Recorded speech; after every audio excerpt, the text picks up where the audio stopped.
There's no denying that Star Wars is probably the debatably most successful film franchise of all time. What started off as a little indie film eventually became a massive success, spawning at the time 2 sequels and then a few prequels that eventually just weren't that great. Toys, comics, and for the sake of this, video games. Shit, why did I forget to mention shows? But you know what, who cares? Video games and Star Wars have always been very odd. First owned by LucasArts, which was basically just a studio made by Lucasfilm, you know, the indie studio that eventually became big and also made other movies like Indiana Jones. But anyways, LucasArts owned the rights to Star Wars because, you know, it's Lucasfilm's property. What the fuck do you expect? And they released a bunch of Star Wars games, as you'd expect. However, a lot of them kind of varied in quality, which really wasn't a bad thing, because a lot of them were kind of pumped out year after year after year, with basically no stop in sight at the time. However, by the time Star Wars The Force Unleashed 2 had released, the sales started to drop, and sadly, with the cancelled Force Unleashed 3, LucasArts shut down. And after that, Disney then bought Lucasfilm, and Lucasfilm, well, they decided to decanonize a lot of its LucasArts characters. So this includes Starkiller and anyone in Knights of the Old Republic, and all the other original characters that were made, which also kind of canceled, you know,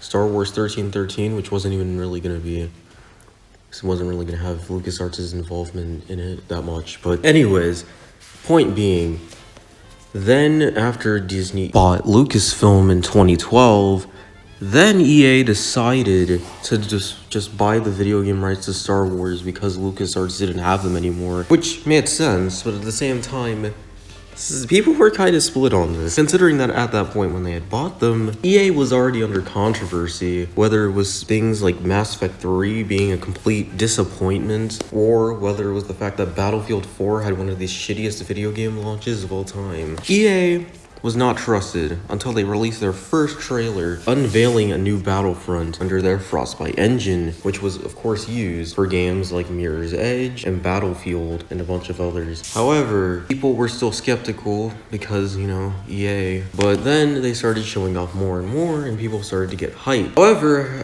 by the time the game released, there was a shit ton of controversy. Whether it was the season passes, the lack of content, no single player campaign, barely any offline content, the shitty customization, the unbalanced weapon gameplay. It was just all over the place at launch. So, we're gonna now look at this game 7 years later after basically being updated to oblivion, and we'll see if it even really still is, actually I can't say still is good because it wasn't good when it came out, so we're just gonna see if it was actually good. So yeah, let's go. So yeah, you boot up the game and you basically just get the Star Wars theme in a black screen. No title crawl because there's no story to tell at all. And then you get a white background menu for the menu.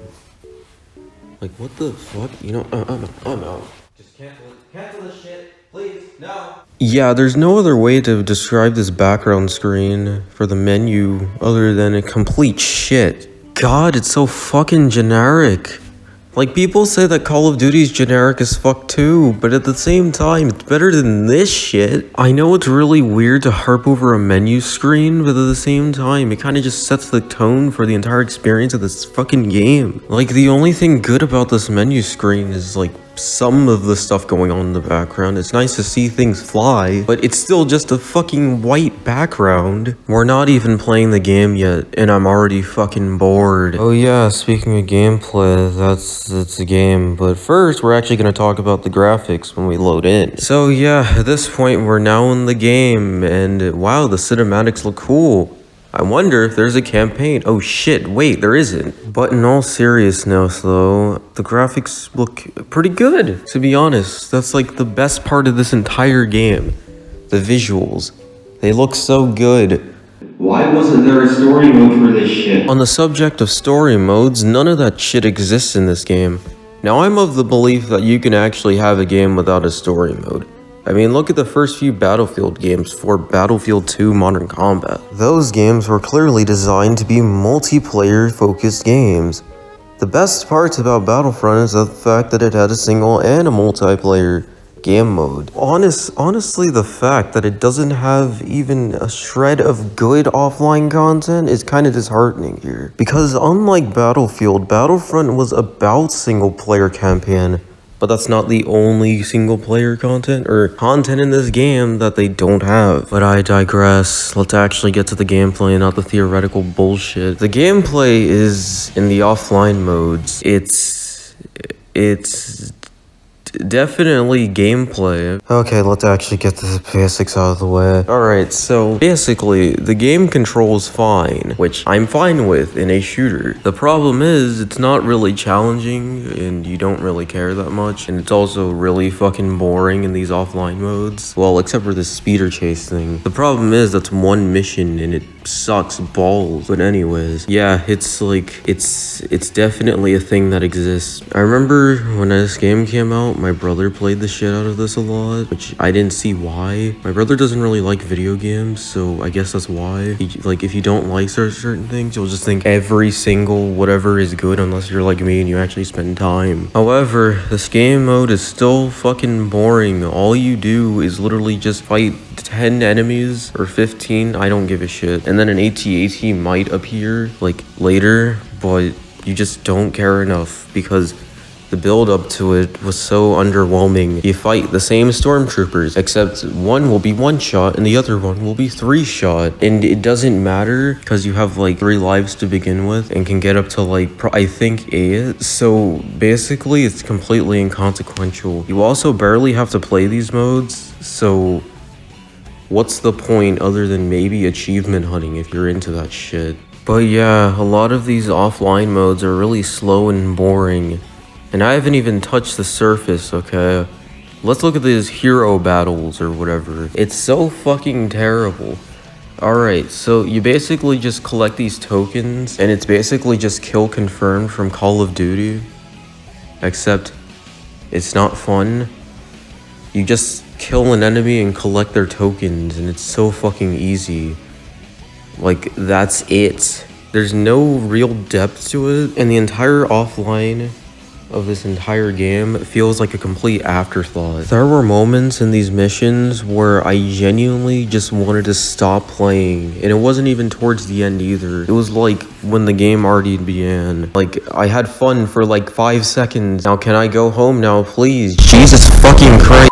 These goddamn missions are so boring, and I wish that EA and DICE actually gave more attention to this section of the game, because this is the most undercooked offline I've played in a while in any shooter or multiplayer game ever. Even Call of Duty Black Ops knows how to do good offline gameplay that isn't a single player campaign.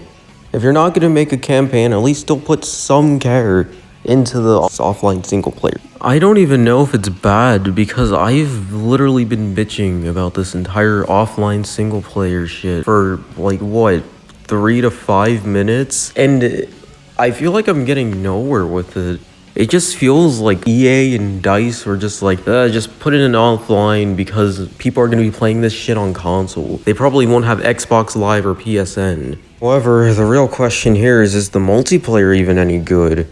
And to that I say, yes and fuck no. Now let me explain this. It's not to say that it's at all bad, but it is to say that it's kind of only fun if you're playing the DLC maps.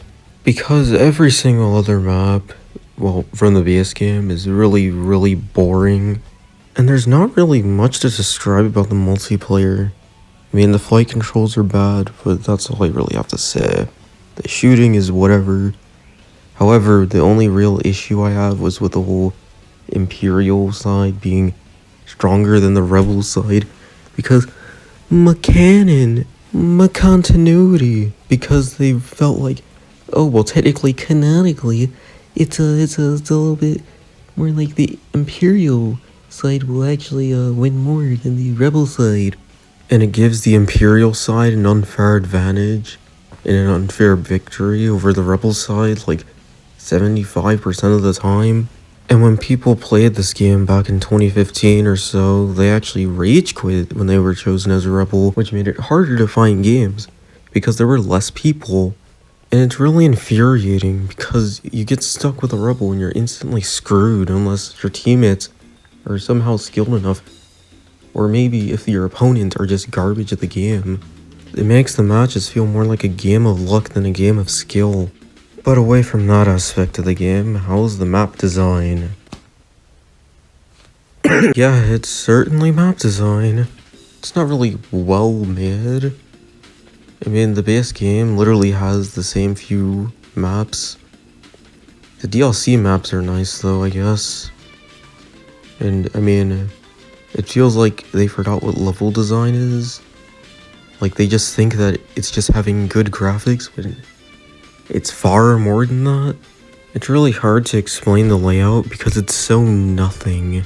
So with all that being said, we'll move on to the guns. The guns are fine, I guess. I mean, a lot of them were overpowered when this game came out, and some still are. But they're very much just the same. And they're basically in one of three categories. Medium fire rate, big damage. Slow fire rate, big damage. Large fire rate, small damage. That's literally the pattern for these guns, and it's so bland. And in reality, that's just this game. Bland. It's really not innovative at all. It doesn't even have the Clone Wars, or even The Force Awakens, any of those characters, even though it came out when The Force Awakens did. And the prequels had already existed for close to 20 years at that point. So I genuinely don't get why they didn't include those.